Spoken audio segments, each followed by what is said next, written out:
سامعین کرام السلام علیکم۔ آج جس موضوع کو لے کر آپ کی خدمت میں حاضر ہوا ہوں وہ ہے قرآن کریم میں ذکر کیے گئے حروف مقطعات، یعنی علیحدہ علیحدہ ٹوٹے ہوئے حروف۔ ایک وضاحت ابتدا میں ہی کرنا بہت ضروری سمجھتا ہوں کہ ان حروف کے اسرار و رموز سے واقفیت حاصل کرنا شریعت کا مطالبہ بھی نہیں اور تقاضا بھی نہیں، نہ ہی یہ انسان پر فرض عین ہے۔ یہ ایک طالب علم کی اپنی جستجو، اپنا شوق ہے۔ شریعت ہرگز ہم سے اس کا مطالبہ نہیں کرتی۔ ان حروف کے بارے میں گزشتہ صدیوں میں مختلف موقف سامنے آئے، خصوصاً علماء کرام کے۔ اب کچھ موقف جو ہیں وہ سرے سے ہی ناقابل قبول ہیں۔ اب یہ موقف بڑا ہی غیر حقیقت پسندانہ ہے کہ ان حروف کا کوئی مطلب، ان کی کوئی رمز سرے سے ہے ہی نہیں۔ یہ موقف تسلیم نہیں کیا جا سکتا۔ ہمیں یہی کہنا چاہیے کہ انسان ان کے اسرار و رموز سے آگاہ نہیں۔ جو لوگ یہ کہتے ہیں کہ ان کا کوئی معنی ہے ہی نہیں، اس کا کوئی مطلب ہے ہی نہیں، تو گویا وہ یہ کہہ رہے ہیں کہ یہ حروف لا یعنی ہیں۔ وہ یہ نہیں سوچتے کہ لا یعنی بات کرنے والا کم از کم خدا نہیں ہو سکتا۔ جو لوگ ان حروف کی قدر و قیمت سرے سے نہ ہونے کے قائل ہیں، وہ اس بات کو فراموش کر دیتے ہیں کہ اللہ کی ایک صفت ہے شکور، جس کا مطلب ہے قدردان۔ تو کیا اللہ تعالیٰ کوئی ایسی چیز پیدا کر سکتا ہے جس کی قدر و قیمت نہ ہو؟ یا وہ اپنی کسی بھی مخلوق کی بے قدری کروا سکتا ہے، بے قدری برداشت اور پسند کر سکتا ہے؟ یقیناً نہیں۔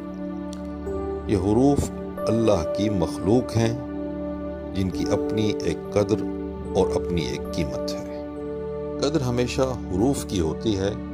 وہ حروف ایک خاص ترتیب سے مل کر ایک لفظ تشکیل دیتے ہیں، اور اس طرح اپنی ساری توانائیاں اور ساری قوتیں اس لفظ کو عطا کر دیتے ہیں، اور پھر وہ لفظ فنکشنل بن جاتا ہے۔ تو اس لیے لفظ کی اہمیت کا، اس کی قدر و قیمت کا اعتراف کرنا اور حرف کی قدر کا انکار کر دینا، یہ بڑی ہی عجیب سی بات ہے۔ یہ بالکل ایسے ہے جیسے ہم ادویات کو اکثر ان کے تجارتی ناموں سے جانتے ہیں۔ وہ دوائی کسی شکل میں ہو، گولی کی شکل میں ہو، وہ سیرپ ہو، وہ کوئی انجیکشن ہو، تو ہم عموماً جانتے ہیں کہ اس کا یہ تجارتی نام ہے۔ ہم اس کے فوائد بیان کرتے ہیں، اس کے نقصانات بیان کرتے ہیں۔ جب ہم اس کے فوائد اور نقصانات بیان کر رہے ہوتے ہیں تو بالواسطہ طور پر ہم اس کے اندر پائے جانے والے اجزاء کی اہمیت، اس کی افادیت یا اس کے نقصانات کا تذکرہ کر رہے ہوتے ہیں، کیونکہ ایک دوائی کے اندر درجنوں کی تعداد، بیسیوں کی تعداد میں اجزاء نے مل کر ایک مرکب تشکیل دیا، اور پھر وہ مرکب انسان کو فائدہ یا نقصان پہنچانے کے قابل ہو گیا۔ انفارمیشن ٹیکنالوجی کے اس دور نے بہت سی چیزوں کو سمجھنا ہمارے لیے آسان بنا دیا۔ آج ہمارے پاس وہ اصطلاحات موجود ہیں جو گزشتہ صدی میں نہیں تھیں۔ آج ایک بچہ بھی جانتا ہے کہ کمپیوٹر میں کوئی سافٹ ویئر انسٹال کر دیا جائے، کوئی اپلیکیشنز ڈال دی جائیں تو اسے بلٹ ان کرنا کہتے ہیں، اور اسے ہی جبلت کہتے ہیں۔ یعنی لفظ جبلت کو سمجھنا جتنا آج آسان ہے، وہ گزشتہ صدی میں نہیں تھا۔ ہم کمپیوٹر کے لیے ہارڈ ڈسک کا لفظ استعمال کرتے ہیں، تو اس تصور کی وجہ سے لفظ لوح محفوظ کو سمجھنا ہمارے لیے آسان ہو گیا۔ ہم کارخانہ قدرت بولتے ہیں تو ماسٹر کنٹرول روم کو سمجھنا ہمارے لیے مزید آسان ہو گیا۔ اب اس ماسٹر کنٹرول روم میں ایک سافٹ ویئر بھی ہوگا، یہ سمجھنا بھی ہمارے لیے مشکل نہیں رہا۔ قرآن کریم میں جب لفظ الکتاب آیا تو اس سے مراد ریکارڈ ہے جو کسی کنٹرول روم میں موجود ہے۔ پھر لفظ الکتاب آیا تو اس سے مراد ایک ماسٹر کنٹرول روم ہے جہاں سب کچھ موجود ہے، اس میں ایک سافٹ ویئر بھی موجود ہے۔ اب اس سافٹ ویئر کی کچھ کنجیاں، کچھ چابیاں بھی ہیں، تو ماہرین کے مطابق یہی حروف مقطعات دراصل اس سافٹ ویئر کے پاسورڈز ہیں کہ جن کے استعمال سے یہ پورا نظام ہستی چل رہا ہے۔ ماہرین کا یہ بھی کہنا ہے کہ اس کائنات میں جتنے تکوینی کام ہو رہے ہیں، جتنے ایڈمنسٹریٹو کام ہو رہے ہیں، ان کی تعداد 16 ہے۔ ان میں سے 8 کام حی القیوم کے تحت ہو رہے ہیں، جبکہ 8 کام رحمان الرحیم کے تحت ہو رہے ہیں۔ ان الفاظ کے بارے میں احادیث مبارکہ موجود ہیں کہ یہ اسماء اعظم ہیں، حی القیوم اور رحمان الرحیم۔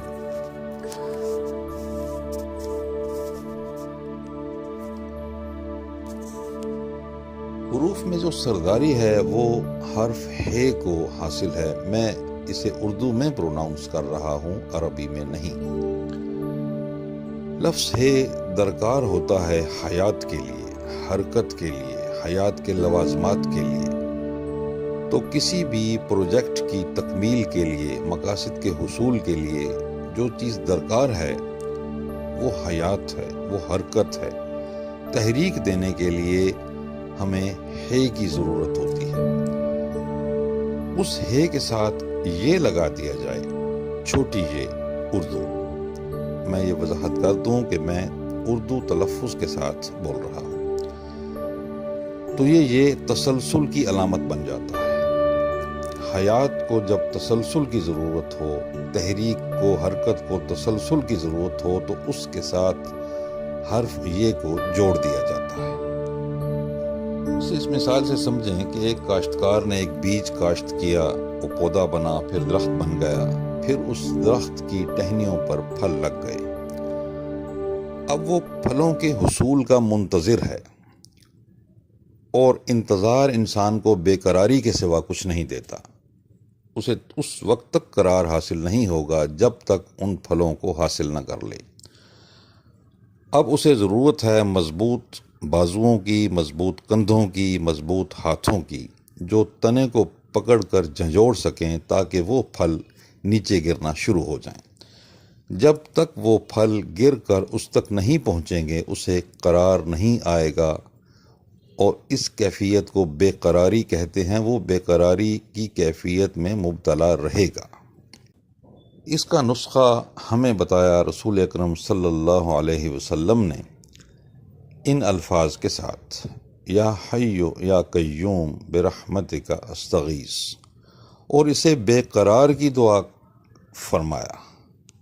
تو اس ذکر کا ورد کرنے سے انسان کو جو چیز ملے گی وہ قرار ہے، کیونکہ اس کے مقاصد کا حصول ممکن ہو سکے گا، اور حرکت کی بدولت۔ پھر ایک حرف میم ہے۔ اب اس میم کو ادا کرنے کے لیے بھی ہمیں 3 حروف کی ضرورت ہوتی ہے، میم، یہ، میم۔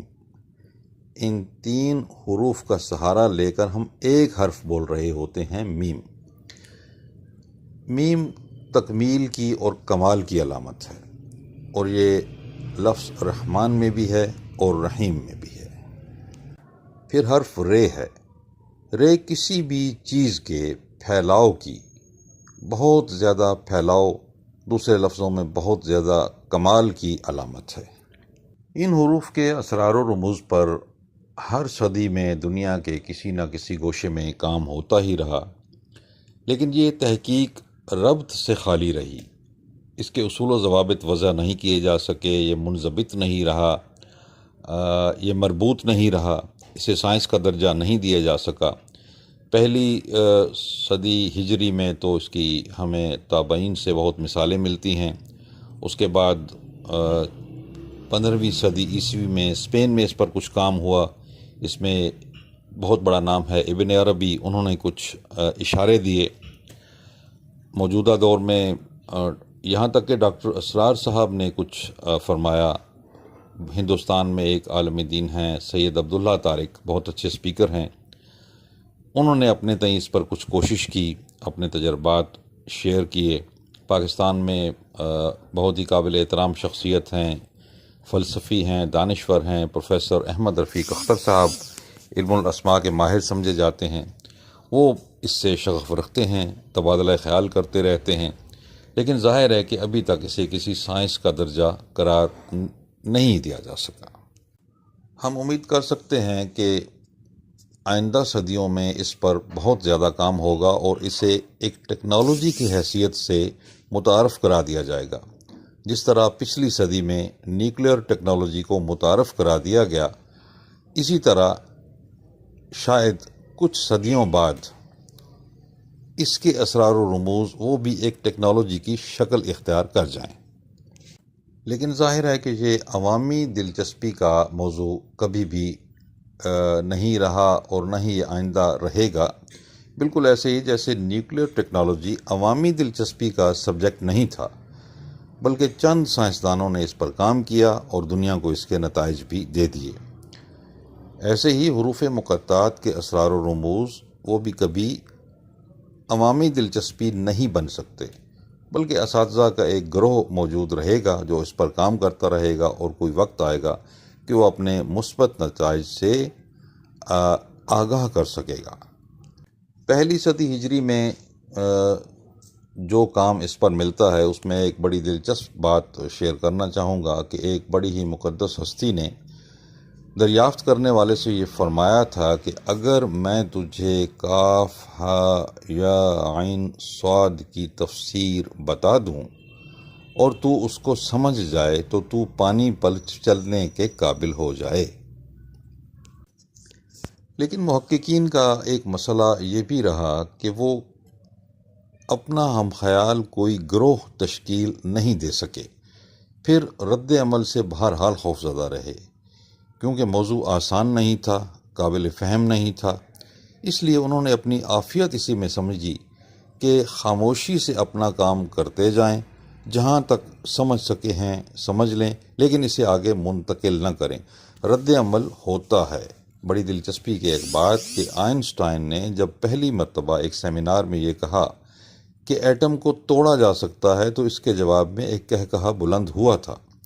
اس رد عمل نے آئنسٹائن کو یقیناً چند لمحوں کے لیے یا تھوڑا زیادہ وقت کے لیے پریشان کر دیا ہوگا، چند لوگوں تک محدود لیکن رہنا اسی رد عمل نے مشیت اسے الہی محتاط ہوتا ہے۔ بھی بنا دیا جیسے ہوگا، ایٹمی ٹیکنالوجی ہے اور یہ بات تو سمجھ گیا ظاہر ہے ہوگا وہ انتہائی کہ تباہ یہ کن چونکہ ہے، ایک انویزیبل، اسے ایک چند ناقابل ذمہ دید دار شے ہے، لوگوں تک اس ہی لیے محدود اس رہنا کا چاہیے۔ تذکرہ کم ہی ایسے لوگوں ہی سے کیا جائے حروف تو بہتر ہے۔ مقطعات بھی ایک ٹیکنیک، ایک ٹیکنالوجی ہے، یہ بھی کچھ ذمہ دار لوگوں کے پاس ہی رہنی چاہیے، اسی کو ہم مشیت الہی کہیں گے۔